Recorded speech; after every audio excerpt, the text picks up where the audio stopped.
Al cor de Dublín, just darrere del castell, hi ha un espai verd, tranquil i elegant conegut com el Duflin Garden, un jardí circular amb gespa ben cuidada, bancs i parterres de flors que sembla un refugi de calma lluny del trànsit de la ciutat. Tanmateix, sota aquesta serenor, s'amaga la història que dóna nom a la ciutat. El nom Duflin prové del gaèlic i significa estany o llacuna negra, i és que fa més de 1000 anys, en aquest mateix indret hi havia una llacuna fosca formada per les aigües del riu Poddle abans que aquest desemboqués al riu Liffey. Les aigües estancades amb una llera de sorra de color negrenc donaven al lloc un aspecte fosc que va inspirar el nom original de la ciutat, Duflin. Amb el temps, aquest nom evolucionaria, passant pel nòrdic Diflin i, finalment, l'actual Dublín. El riu Poddle, avui gairebé invisible perquè quan travessa el centre de Dublín ho fa soterrat, va tenir un paper essencial en el desenvolupament medieval de la ciutat, atès que els vikings establerts a la zona al segle IX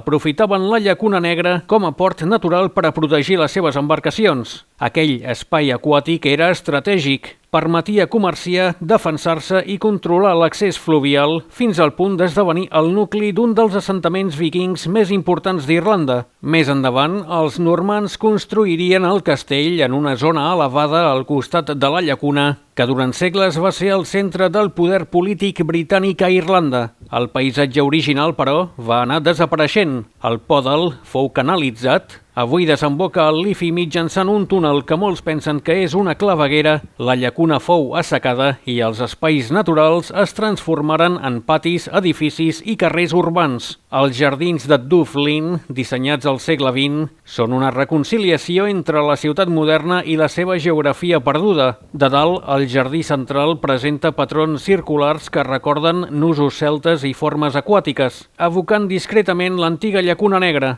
Els arbres, els espais oberts i la presència constant del verd ofereixen una pausa visual dins d'una ciutat cada vegada més activa i cosmopolita. Avui, turistes, estudiants i treballadors hi passen per a descansar, llegir o simplement gaudir del silenci. Pocs són conscients que sota els seus peus encara flueix el Poddle, ocult però viu, com un record subterrani dels orígens de Dublín. El Duflin Garden no és només un jardí urbà, sinó un espai on natura, història i memòria continuen connectades.